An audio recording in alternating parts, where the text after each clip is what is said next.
C'est ça qui vous rend davantage magnifique, chers téléspectateurs. Allez, on va rappeler aussi qu'entre-temps, on aura discuté avec Monsieur Culture Géomatrique. Ça, ce sera pour se dire au revoir. Ce sera en guise d'apothéose, bien sûr. André Mirabeau-Marop sera là pour l'actualité sportive. Mais ce qui nous interpelle maintenant, vous pouvez vous en douter. Il s'agit donc du regard sur l'actu de Monsieur Patrick Christian Dobo. Avec lui, on va parler d'un sujet important. Bonjour Patrick. Bonjour à toi Patricia. Ce sera peut-être... Bonjour à nos téléspectateurs. D'accord, ce sera peut-être lié à un fait de société, politique, qu'est-ce que j'en sais. Ouais. Vous avez d'ailleurs toute la thématique, le temps pour la réalisation de nous filer la transition. D'accord, à tout de suite.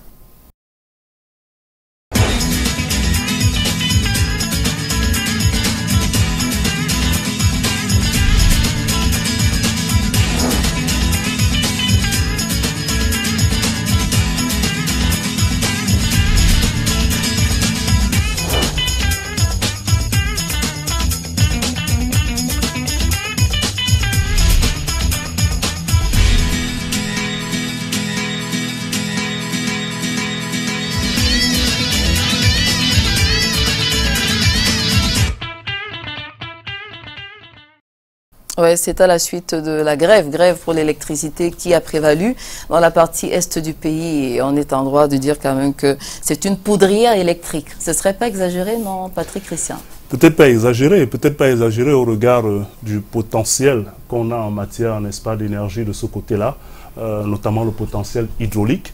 C'est d'ailleurs l'occasion pour nous d'adresser nos salutations à cette dynamique population de la région de l'Est, une région qui nous est toute particulière parce qu'elle nous a porté dans notre cheminement. On y était il n'y a pas très longtemps et on a observé justement que cette région, de manière paradoxale, a un potentiel énorme qui n'est véritablement pas à la hauteur du développement qu'on aurait pu attendre. C'est dans cette région que vous avez, on a envie de dire, un potentiel important en matière forestière, exploité d'ailleurs. C'est dans cette région que vous avez des mines à tout vent, de toutes sortes. Vous avez des matières comme de l'or, du diamant et j'en passe. C'est dans cette région que vous avez aussi un potentiel hydraulique qu'on ne peut pas dénier. Nous avons eu l'opportunité d'aller du côté du barrage de Lompanga. C'est une merveille de la nature qu'on a su transformer en un potentiel hydraulique, en un potentiel énergétique qu'on pense pouvoir et qu'on pensait pouvoir apporter une solution au problème d'énergie électrique dans la région de l'Est. Et d'ailleurs, lorsque nous parcourions les artères de cette région, et notamment de la cité capitale de l'Est, Berthois, il n'est pas difficile de voir dans les artères les populations s'inquiéter de ce que tout l'espoir qui était né du projet lorsqu'il était encore du barrage de Lompanga semble petit à petit s'envoler comme pas mal de projets et d'annonces parfois faites pour cette région-là. Et en cela, il faut bien comprendre que le barrage de Lompanga, achevé dans la phase de sa construction, peine encore à avoir son énergie déportée vers la région de l'Est et notamment pour le bonheur des populations de cette région. On parle du processus du transport de cette énergie qui ne serait pas encore achevé. Et dans cette dynamique, on peut se poser beaucoup de questions. Ce projet n'avait-il pas été bouclé dans son ensemble? Pourquoi les phases sont si distantes que ça, au point où on en est aujourd'hui à se féliciter d'avoir cette merveille, ce barrage? Je vous assure, c'est une beauté naturelle, c'est un chef-d'œuvre architectural, mais c'est aussi un potentiel énergétique réel qui est là, présent. Qu'est-ce qui nous empêche ou qu'est-ce qui empêche justement d'accélérer le processus pour que les populations de l'Est aient justement cette énergie? Et cela me fait penser à un jeune habitant, un chauffeur de moto-taxi dans la région de l'Est, qui disait que on a attendu Lompanga. On nous a annoncé Lompanga comme étant la fin de nos solutions. On va peut-être même mourir sans avoir vu les bénéfices de ce Lompanga-là. Et en la matière, lorsque vous dites justement que la région de l'Est est comme une poudrière électrique, on prendrait ce terme en se disant qu'il y a de l'électricité dans les entrailles de cette région et que si on ne fait pas attention, cette électricité-là va se transformer en poudrière qui sera difficile à arrêter. Souvenez-vous qu'il n'y a pas longtemps, 2 ans, un peu plus exactement, c'était du côté du département du Oignon, dans la ville d'Abomba, qu'on avait vu des scènes de violence atroces, justement à cause d'une absence d'électricité. Cette fois-ci, dans le chef-lieu de la région de l'Est, les populations ont grévé parce que depuis près d'une semaine, il n'y avait pas d'électricité. La société en charge de l'énergie parle d'un déficit, n'est-ce pas, d'alimentation en fuel qui permet d'alimenter la centrale thermique. On en est encore à l'utilisation des centrales thermiques. Tellement de débats il y en a sur cette question-là, mais qui coûte cher, alors qu'on a ce potentiel à portée de main qui peut faciliter justement la transmission et le transport de cette énergie électrique. Donc, c'est un coup d'œil ce matin à ces populations de la région de l'Est qui ne bénéficient déjà pas suffisamment de toute la richesse naturelle dont elles bénéficient. Et c'est surtout l'étendue de cette vaste région. Vous allez le voir. Ici, vous avez des mines. Là-bas, vous avez la forêt. Ici, vous avez des barrages. Mais des populations qui attendent encore de voir les retombées. C'est comme un petit îlot où on exploite, on déverse ailleurs, sans que cette région puisse avoir ses bénéfices. Et en cela, on va retrouver justement toute la dynamique des revendications sociales que nous avons dans notre pays. Ça n'est pas pour faire une insulte ou bien pour balayer d'un revers de la main, par exemple, les revendications de nos frères dans les partis anglophones, même si cela s'est entremêlé avec pas mal d'autres situations politico-sécessionnistes. Il faut surtout se dire que la problématique que nous avons à la région de l'Est est effectivement une problématique qu'on peut retrouver dans toutes les autres régions du pays. Et en cela, c'est une démonstration, une illustration parfaite de ce que il est bien difficile de voir une région qui peut prétendre être à l'aise, tout au moins totalement à l'aise dans notre pays. Ce n'est pas Charles Ateba Yene de regretter mémoire qui nous le démentirait lorsque du haut de sa belle plume, il nous contait l'histoire, n'est-ce pas, du pays organisateur qui se retrouve dans une situation bien difficile. Alors si vous allez à l'Est, si vous allez au Sud, et si vous vous rappelez des mémorandas des partis septentrionales, on va donc dire qu'il est bien difficile de stigmatiser une région, même si chacune des régions a ses spécificités. Il faut donc éviter de transformer des régions comme la région de l'Est, qu'on a toujours présentée comme étant très calme, pas problématique. Il faut éviter de les transformer en poudrière, parce que la région de l'Est ressemble justement à un lac aux eaux silencieuses dont on ne connaît pas la profondeur. Et l'illustration de ces mouvements de grève, comme celui qu'on a eu il y a 2 ans à Bomban, sont effectivement là pour nous démontrer qu'il ne faut pas s'amuser avec des régions comme celle-là qui visiblement sont très calmes et qui ne demandent qu'à avoir un peu plus pour se sentir à l'aise. Et donc c'est une occasion d'attirer l'attention de ceux qui sont dans la chaîne de décision, la chaîne de prise en compte d'un certain nombre de préoccupations des populations pour activer, anticiper, accélérer et pour ne pas se faire surprendre par des réactions parfois violentes et difficile à maintenir. Ah, super. En tout cas, on fait un clin d'œil particulier à toute la population de l'Est et on salue le retour de l'électricité parce que tout est déjà revenu dans l'ordre et on espère que ce sera à long terme. Et autre chose, c'est ce qui nous attend le 7 octobre prochain, c'est la présidentielle pour le compte de l'année 2018 et on sait déjà que ELECAM, l'organe chargé évidemment de l'organisation des élections au Cameroun, a dit qu'il faudrait 10 jours en tout pour publier donc la liste des dossiers des candidats qui répondent donc aux conditions électorales. Mais déjà, on ne reste pas indifférent face à ce jeu des alliances. Oui, effectivement, et c'est en cela. C'est vrai que nous avons eu un week-end un peu difficile, quelques soucis de santé, mais au regard de toute l'actualité, de tous les débats que nous avons eus autour, n'est-ce pas, de nos chaînes de télévision, avec des expertises différentes, il est clair que depuis la semaine passée, on commence à sentir monter l'adrénaline de ce processus électoral qui va nous conduire le 7 octobre prochain à l'élection du futur président de la République. Ça en est donc fini pour la deuxième étape après la convocation du corps électoral.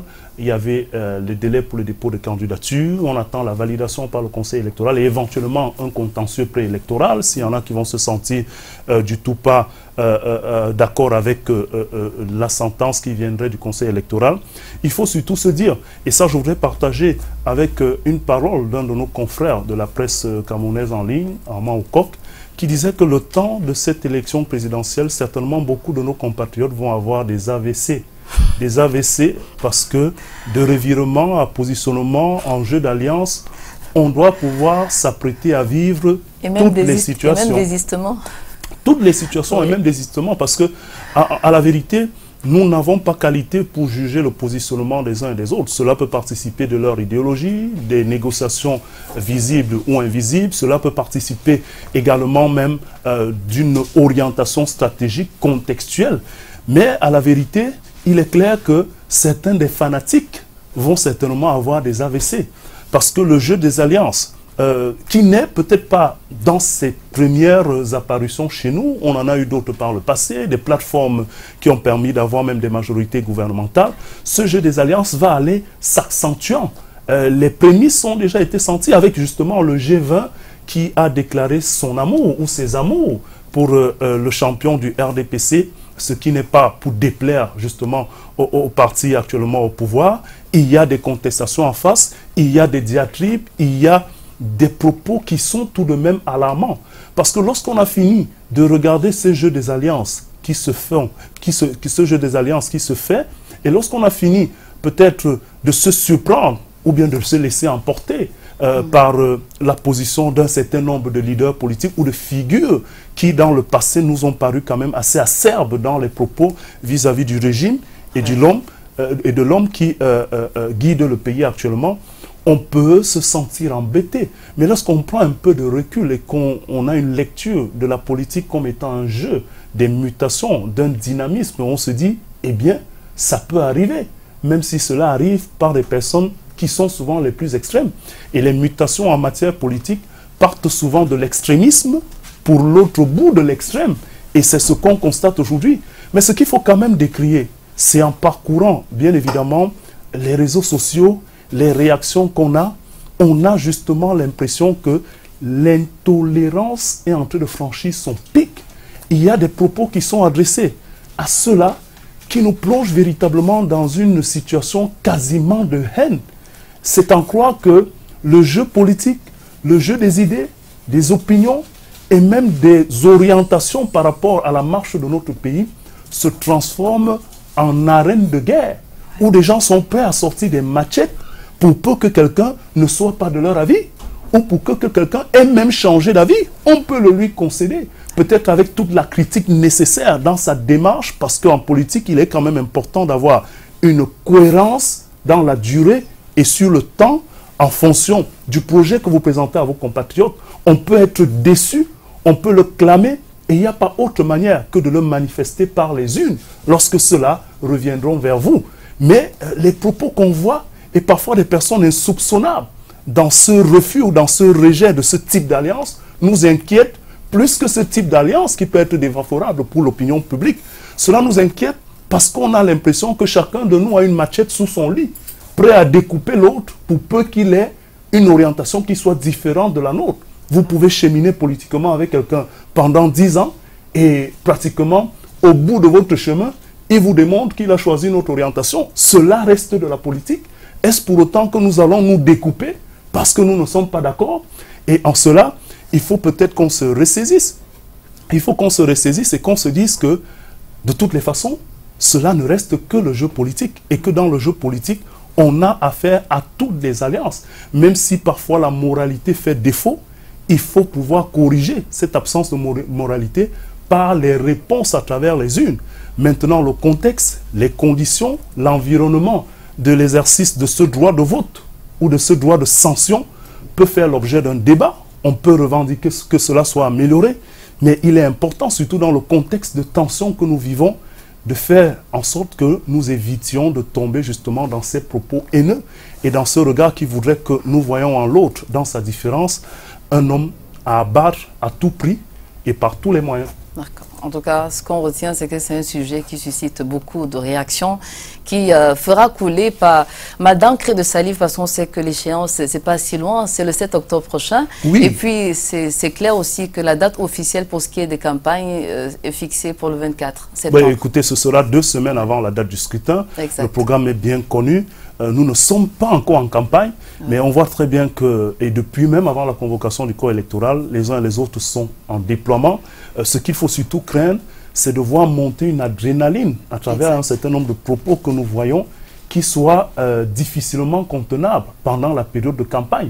Parce que, figurez-vous, les uns et les autres vont se déployer sur l'étendue du territoire Et pour les Camerounais que nous sommes, nous souhaitons sincèrement que les idées soient débattues, qu'il y ait des rejets, mais qu'on n'en arrive pas finalement à se découper entre nous, parce que le Cameroun vaut mieux que chacun de nous. Magnifique décryptage, comme à votre habitude, vendredi, non mercredi, parce que vendredi sera un autre jour, mais avant, vous serez là mercredi avec grand plaisir. Ce sera avec un très grand plaisir. En attendant justement, nous avons des problèmes d'électricité comme à l'Est, et on attend de voir ce que tous ces candidats potentiels, en attendant confirmation de leur candidature, pour les 28 qui ont prétendu vouloir aller à l'assaut du siège des Toudi, on attend de voir clairement les propositions que ces candidats vont nous donner. En tout cas, en ce qui nous concerne, nous serons très regardants sur les propositions de nos compatriotes qui aspirent à nous regarder le temps de ce processus électoral. En gros, qu'on est sûr que sa moyenne en deçà de 30 millions de francs qui ont servi de caution. Ça, c'est un avis personnel. Peut-être qu'il faudrait augmenter cette caution, durcir davantage, pas pour éviter à quelques compatriotes d'aspirer à la fonction présidentielle, mais pour qu'au finish, nous n'ayons pas l'impression que la fonction présidentielle devient un jeu et que cela soit un projet solide avec un accompagnement mûr et pourquoi pas un accompagnement financier qui peut nous mettre justement à l'abri d'une multitude de candidatures qui ne pourraient que diviser justement le choix de nos compatriotes. C'est tellement intéressant, Patrick Christian Dobo, qu'on a du mal à se départir. On a du mal à, pourtant, il faut bien s'arrêter.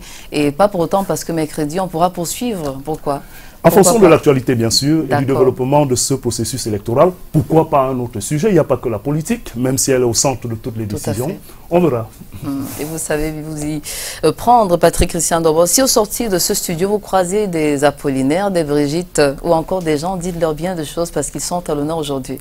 Je leur transmets d'ailleurs mon bonjour et surtout beaucoup de choses. Excellente journée et très bon début de semaine. À vous autant, Patricia. Je vous en prie, on ressort avec cette petite, cette petite capsule, j'y arrive. Et puis juste derrière, on a pas mal d'invités qu'on va accueillir ici.